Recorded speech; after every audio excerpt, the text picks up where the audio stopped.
This is My Favourite Husband, The Insane Route, Episode 1, written by Niamh Dunne. Interior, the high altar, Westminster Abbey Day. The choir roars Zadok the priest, the abbey's packed. Watching as the Queen's crown is lifted from a purple cushion, the Archbishop of Canterbury 60s holds it up, swinging it over to its new owner's head. Ariel Fraser, 35, ambitious, calculating, dressing for the job she wants, smiles as she's crowned. Beside her, Adam Fraser, 37, blandly acceptable before the incident, a passionate, charismatic orator after, is already resplendent, crown, orb, and sceptre. How would you define treason, Mrs. Fraser? Interior, interrogation room, Thames House, London, day. Across the table, in a grey, nondescript room, sit Malcolm Hathaway, 30, inexperienced but enthusiastic, and Juliet Stafford, 50, disciplined, old-school MI5 personnel. On the other side, Ariel sits alert in tatty, borrowed clothes. There are 5 categories under which treason can be defined. 1, killing the king. Interior, the high altar, Westminster Abbey day. Her voice carries as suddenly chaos. Police sprint down the aisle. An officer tackles the Archbishop to the floor. Horrified faces in ridiculous hats freeze. Someone pulls out a phone, recording, and Ariel keeps smiling. 2, fucking someone close to the king. Wife, daughter, heir's wife. It's all intensely heteronormative. Statistically, there will be another queen and the language will need changing. Interior, interrogation room, Thames House, London day. Is this relevant? Who determines what's relevant? Are you? Am I? Is the king? To the point, please. Interior, the high altar, Westminster Abbey day. 3, going to war against the king. 4, encouraging enemies of state to harm the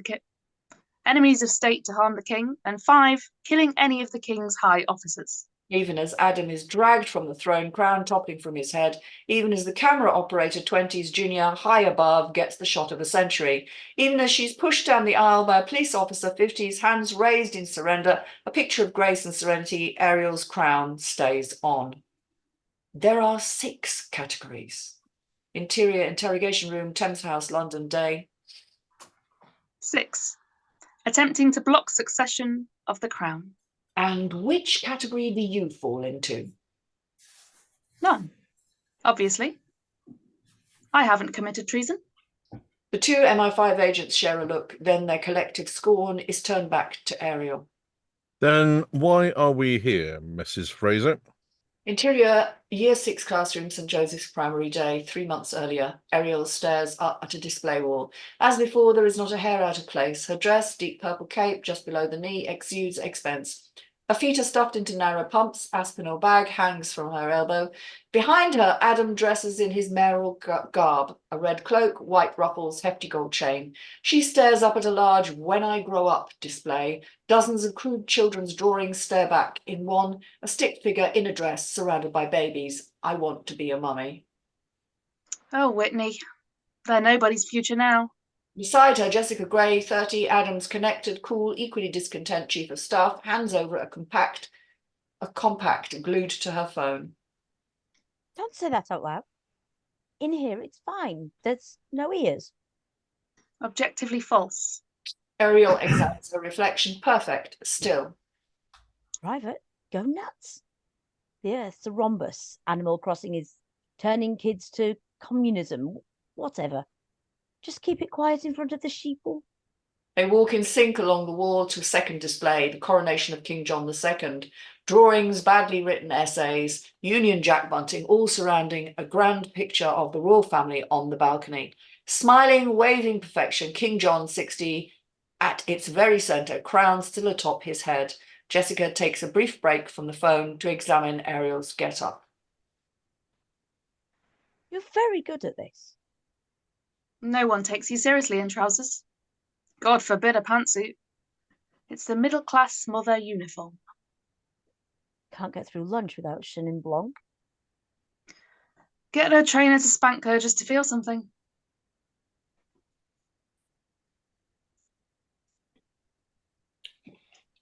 Oh, those are cute. He's peering at the first display. Jessica's face transforms, suddenly all of attentive.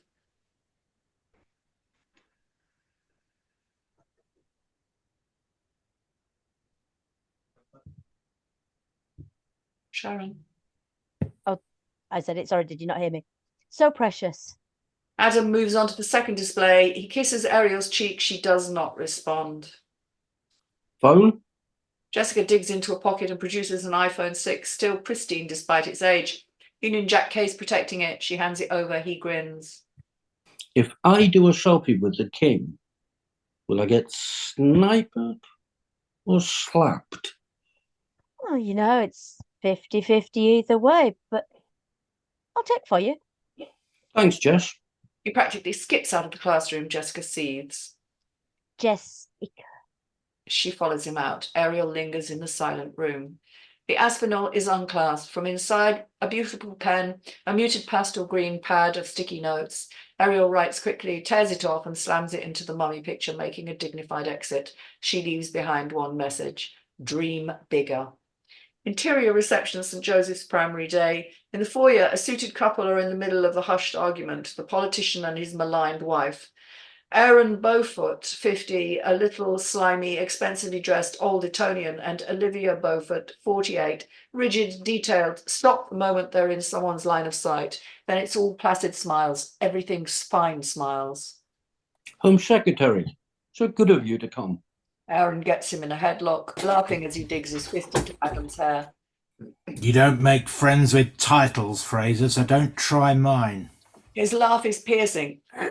Ariel exchanges a quick air kiss with Olivia, neither pretending they want to hug the other. Adam is reluctantly let go, and Aaron leers over to Ariel to hug her. And the delicious Mrs. Fraser. And his hand lands on her ass. She stiffens, frozen. He kisses her cheek, gives the one below a quick squeeze, then leans back as though nothing's happening, arm slung around Adam's shoulder. Hope you're ready to bow and scrape. Johnny loves that nonsense. Ariel is still frozen in place. Olivia lingers, watches the men go. Don't take it personally. It happens to everyone. As she leaves too, her perfect camera-ready smile returns. Exterior St. Joseph's Primary, Swanthorpe Day. The private road is lined with adoring crowds waving flags. A sea of phones already out. In front, a snaking line of photographers, cameras and reporters wait. The two couples stand in the waiting line, Jessica a few paces behind. Ariel glances at Adam, then shifts in front of him, fixing his hair, straightening the gold chain. His eyes meet hers, full of warmth and love. He leans in, kisses her. Jessica snaps a perfect picture, pushing a child 5 out of the way for the right angle. Where would I be without you? I often think the same thing. But his focus is gone. SUVs approach. A cheer goes up as the doors are opened. Prince James, 43, next in line, polished, attempting to look the everyman, is out first. He smiles, waves to the crowd, they lap it up. Then Princess Imogen, 40, English rose, charming people pleaser, steps out of the car wearing trousers. Only Ariel and Adam's smiles drop. What's happening? I'm on it. We got the sodding B team, that's what's happening. He's stuck with the Prime Minister. Is that true? That's the line. The royal couple absorb the love of the crowd. Ariel seethes, the nearby cameras click furiously, and her serene smile is forced back on. Exterior, the vegetable patch, St. Joseph's Primary Day. In deep discussion, Adam, James, Aaron and Olivia walk ahead of Ariel and Imogen, examining the vegetable boxes. At a distance, cameras click. Jessica trails behind, phone angled just so for photos. Imogen smiles at Ariel when they stop beside a few miserable-looking flowers, revealing a smudge of posy pink lipstick on her front teeth. I think it's just a fabulous idea. The children have one up in Norfolk, and it's the only way they'll eat anything that isn't beige. Their laughter is polite. As they pause, Ariel angles her back to the press, her voice lowers. Could I get you anything? Tissue? Water? Why would I need that? You've just got a little lipstick. She gestures to her teeth. The full force of the princess's almost immaculate face lands on Ariel. I'd want someone to tell me. From a distance, their conversation looks pleasant, unassuming, but close up, Imogen's smile is frozen. There's no lines on her face. It's all horribly smooth. There's a sudden, delicate, dainty, if charming laugh from the princess, but her eyes are on fire. You look like a fucking Cadbury wrapper, and clearly no one's pitied you enough to say it out loud, but you can't fault your confidence. Excuse me? When you put that thing on today, did you think? At all? I'm going to guess not. It's all right, because you don't matter, and so no one cares. But people care about me, what I wear, what I think. And I wouldn't have left that car if something was wrong. If there was, and there isn't. If there was, and there isn't, I would know, and I wouldn't need the pity of some irrelevant no one from nowhere who'll be forgotten the moment Jamie and I leave. She puts a hand on Ariel's shoulder, fingers digging in. From a distance, he looks perfectly pleasant. Such a grip, Your Royal Highness. You must have an excellent trainer. I imagine he works you pretty hard while Jamie's out. Imogen stiffens. Ariel's smile is small, victorious. Imogen's brilliant smile returns. She turns and brushes past Ariel, hard enough for her to lose her balance, flail, and land in the dirt. She looks up at the group. Nobody looks back. No one even notices, not even Adam. Cameras click. Jessica runs over, shielding Ariel from their glare. Pulling her up, she quickly dusts soil from the dress. One of his mistresses lives down here. Southwest must be very triggering for her. You all right? Ariel nods, silent, watches the smile, laughing group before them. Gilded in weak sunlight, glare growing colder as it lingers on the charming-looking Adam. Interior, the kitchen, mayor's residence, night. TV's on. Local news, points west. At the stove, Adam chops, stirs, sizzles fresh ingredients in a large pan, tea towel over his shoulder. Ariel's attention is on her phone. At the island, she scrutinizes the pictures Jessica took. It's a good picture with a handful of likes. On the TV, the picture changes. Ariel turns up the volume. Their Royal Highnesses opened the Swanthorpe Community Garden this afternoon with Mayor Adam Fraser. The couple spoke with the mayor as well as local volunteers, whose passion for the outdoor has brought this once unloved piece of land to life. Fuck! Adam flinches. He looks up at the TV screen. It's a nice clip. Except I'm not fucking in it. I'm not even mentioned. I might as well have not been there. Love, please. The neighbours.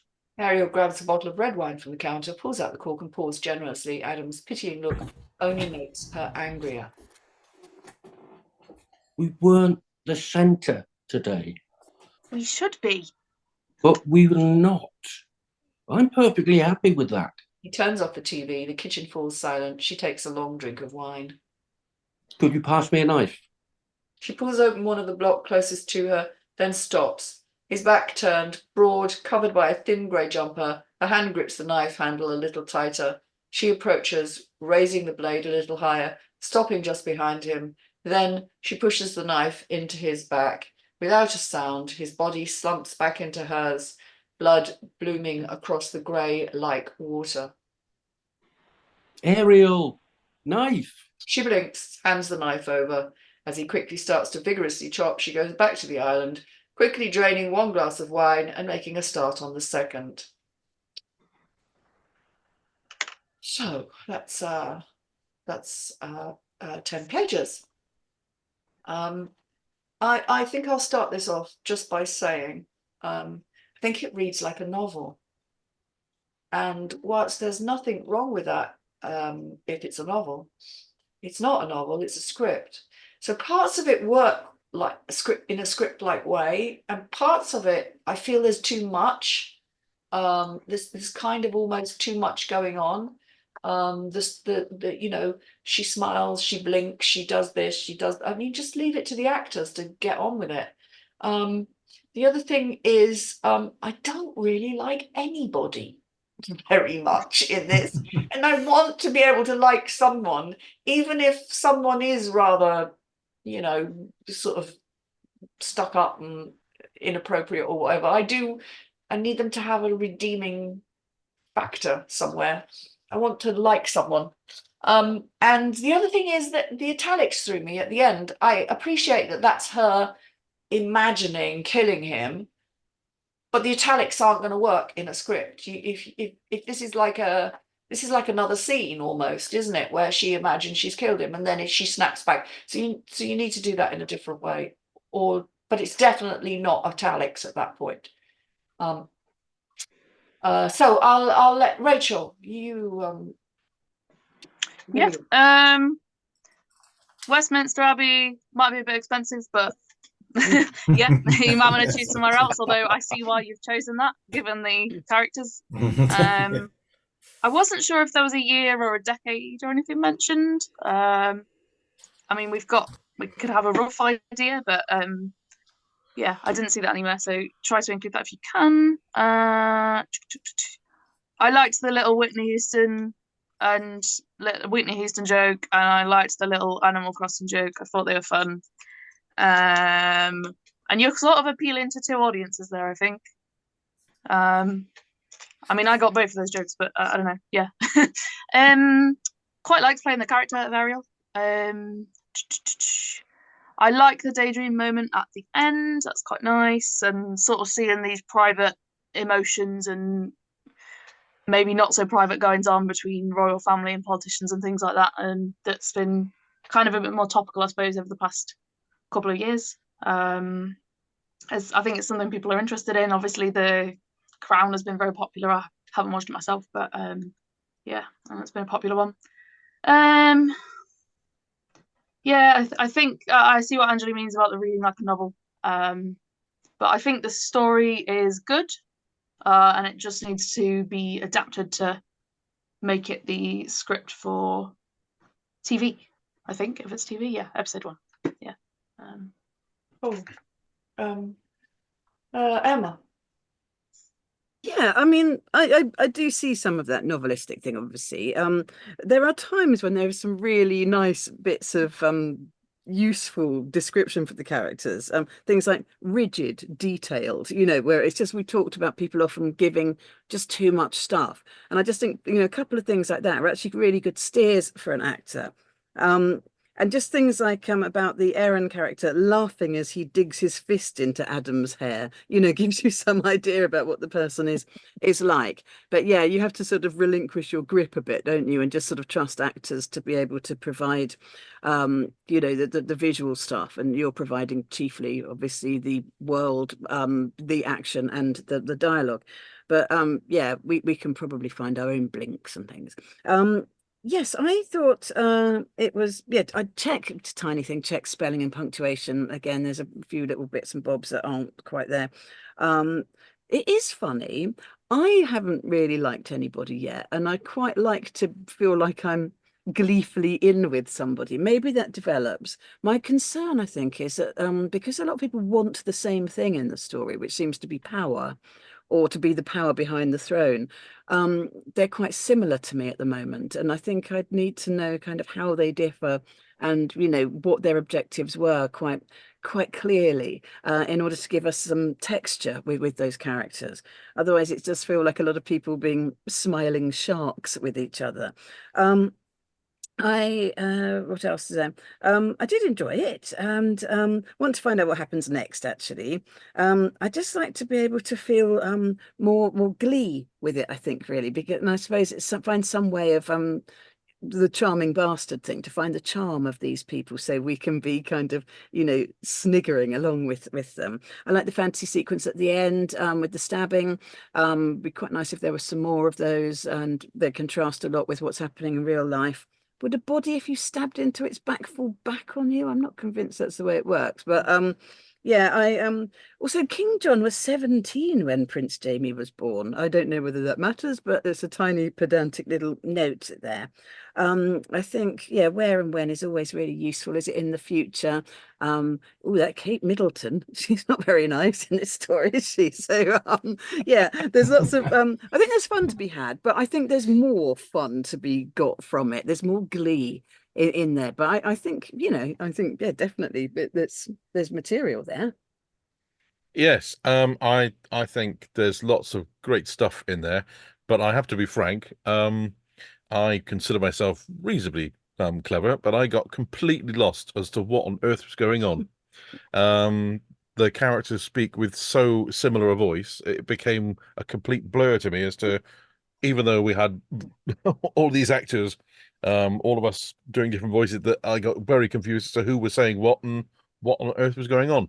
I am a very visual person, but I couldn't even usually I couldn't clearly imagine these scripts when we're reading through them, and sort of see what's going on. But once we got past the interview in the police station, yeah, I'm afraid I was lost as to where we were going, who was doing what, and which is a first, really. Yeah, that's just something to keep in mind, or to consider that. And also, I wasn't grabbed by it in the first 5 minutes, the first few pages, and I was thinking, you'd have to really sell this very, very well to keep an audience, because it became very dense, and in, like you say, smiling sharks within seconds. And unless there's someone else to like, I think people are going to just zone out. Do you think it needs to go darker earlier? I think we need, something, but because Come on. there's lots of people having sarky conversations with each other. Whether that's enough to hold an audience, I don't know. I mean, it's clearly, well written, but I think it needs a re-examination. And yeah, try and grab the audience much earlier on. Okay, there, I'm finished. Okay, John. Where to start? It reads like a novella. You've left nothing for the director or the actors to do, because you put everything on the page. And I have to concur with Rory. They're just, all the characters bled into one. It was like sitting and watching somebody who's a schizophrenic, and each of the different characters coming to the forefront. There seemed nothing rounded or complete about any of them. Yes, I did see some humor in there, but that first 4 pages of the interview with MI5, I'm sorry, I'm going to be quite blunt here, but the fuck was that all about? Because in the whole 10 pages, that's all you've done.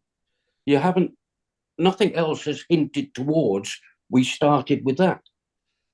If I was you, I would not start with that. That has to come in later, once you've established who the characters are. But as it reads at the moment, no, I didn't like it. Okay, thank you. Sharon. I have to agree with Rory and John. I was completely confused. I was like, what's going on here with these people? There's just nothing to separate the characters from one another, other than the fact that some have got female names, some have got male sounding names.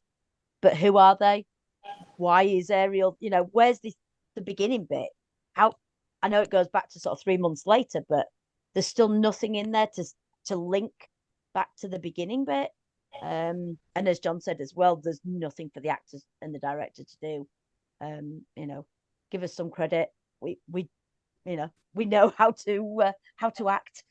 We don't need to be told when to blink and when to smile and that sort of thing. Give us something to do. But yeah, I really didn't like it either. There was nobody in there to like, and it was very confusing. So yeah. Okay, thank you. Stewart, have we done you? No, we haven't.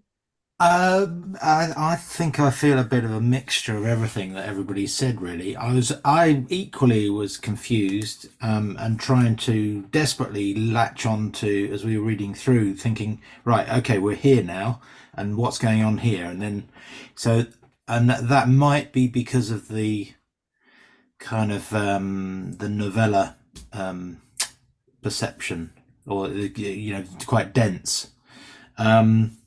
Like Rachael, I thought, oh god, this is going to be expensive to film. I mean, Thames House, MI5, you could get away with an establishing shot, and then have an office.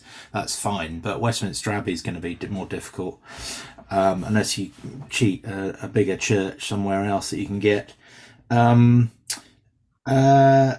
The ending, I was confused. Is this a dream? Is this happening for real? And because that wasn't really clear, it should say, like a dream sequence or something like that. You to make that really clear that this is in her imagination. Because I thought, oh God, she stabbed him, And then he said something else, and I thought, oh no, she hasn't. So it was like, oh right, yeah, that's something else to grapple with. I did think there was a few funny moments. I quite like the slapstick image of an officer tackling the Archbishop of Canterbury to the floor. So yeah, I mean, I think you could possibly play up the humour more, and possibly because these characters are so horrible, most of them, if not all of them, that could almost be pushed to a real extreme. For me, you know, they're almost like comic book characters, almost like comic book politicians or royalty, you know, and that could be quite interesting and amusing to see. But then you're verging on stereotypes, so you got to be quite careful with that. You got to ground them in reality, but but take it to the extreme. So yeah, as I say, a bit of a mixture of lots of people's comments really and thoughts, but some I liked, some I didn't. So it's an interesting one, but it needs some more work, I think, to really bring out what you're trying to do with this piece. Yeah, they're all very, very valid points as well, and I found myself agreeing with almost all of them. The first time I read it this afternoon, when I was just picking out names so that we could cast the characters, I just read the first few pages at that point, and I remember thinking, she's imagining this, isn't she? She's imagining getting crowned, and you know, and she's actually being questioned about something else, and she's just letting this flight of fancy happen in her head. And it was only when we read it then that I realized, oh no, wait a minute, maybe this really did happen, and she's been arrested because it happened.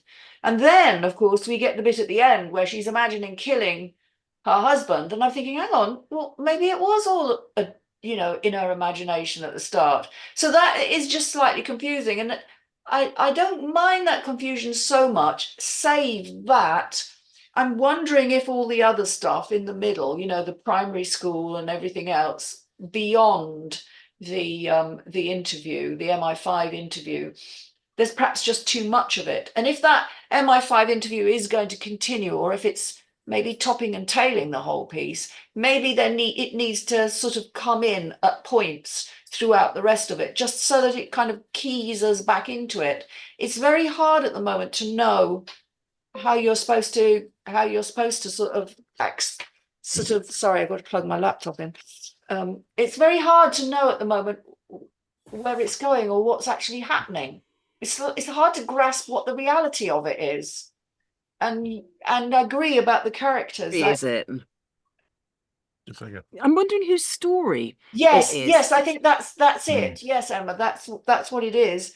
The characters, as far as the sameness of all the characters, they are very samey. But I'm wondering whether that's because it's almost like an all-purpose regular person's concept of aristocracy / aspiring middle upper classes. It's like, oh well, everybody's like that are in that, and clearly they're not, because clearly there are some really nice people who can't help the family that they were born in, can none of us help the family that we were born in, and some people are arseholes no matter where they come from. And some people are nice no matter where they come from. So it wouldn't be nice to see some light and shading characters, and to see there's maybe, one of the royal family is actually just a really genuine, nice, down-to-earth person, who doesn't get any, it's just about mixing the characters up a bit. That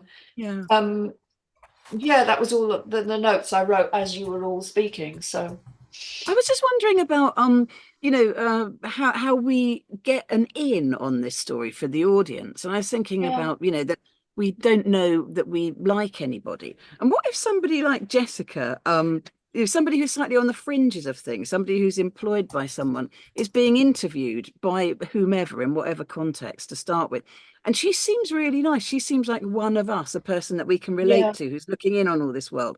And then maybe as it goes on and she's telling the story through, and obviously linking these events and saying, well, before the coronation, of course, there was, and we sort of see that these things connect. And then she could have a thing like we begin to see as she goes on that she's not necessarily a reliable narrator, and we begin to see that actually she's not the person that we like, and some of the people we thought we hated are being manipulated through her telling of the story. And you could have some fun with something like that, perhaps. Like Saltburn. Yes, I suppose, like Saltburn. Yeah. Only Yeah. yes.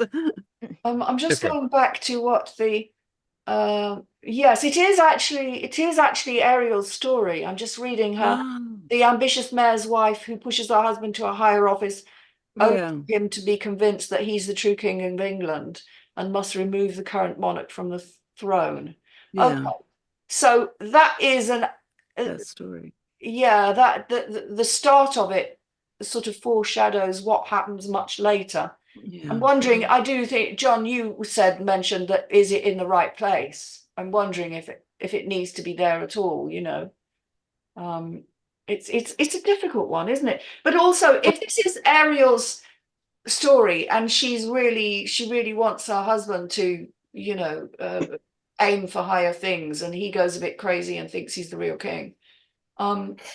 I don't know whether that's going to work, insofar as I really don't like Ariel. I couldn't see from reading it, there was nothing in it I could see that alluded to why he thought he should be king. Maybe we haven't got there, but maybe we just Yeah. haven't got there yet. Yeah, but you're trying to Yeah. sell this in the first 10 pages. That's what sells it. Yeah. I don't think anybody reading them 10 pages would go, I'm going to put money in this. Because there's nothing that sells it. Yeah, I'm is sorry. it I just alternative? think- As a kind of just a thought to the writer, is it that her ambition goes wrong? That she has this ambition for him and he ends up going bonkers and Well, that's it. We're interjecting. believing. We're Yeah. interjecting all these suppositions Yeah. because there's nothing there Yeah. to tell us. We're just guessing and guessing and guessing. It's like, if you want me to hang on to this and watch all the episodes, give me something. All you got here is somebody telling the actors what to do. I'm also worried that maybe the wrong person's going mad here, because if he starts to think that he's the real king of England, well, perhaps it's her that is the one that thinks he's the real king of England. Perhaps she starts out with pretensions of him becoming, aiming for higher things, and then starts to believe her own publicity, as it were. Oh, well, you're the king of England, of course you are. Look at these ancestors that you've got, and all of this. And then he becomes the one that you like, because he's slightly sort of bemused by it all and going along with it, and doesn't really understand what's going on, and wants to please her. But at the same time, I mean, is it so much that he's going mad and thinks he's the king, or that she's trying to persuade him that he's the king, and she's the one that's absolutely bonkers? I could see that working. And also the definitions of treason. You've missed a very, very, very important one out. Arson in Her Majesty's dockyard. That is still, seriously, I am being John, dead only serious. you would That know is that. it's still a hanging offence. You can still get hung for it. There you go. Well, I won't do that then. I hope that has helped. That I one. might. I wouldn't recommend it, Rory. I think it's got a lot of potential, but I do think it needs some work at the moment. Oh, yeah. Mm. I mean, like you say, it has potential. It could become something either very dry and dark, Or something else. like you say, a bit like Dark Mirror or something like that. You can throw a lot of black humor into this. Yeah. But, Okay, lovely. Thank you. Just find the Very good.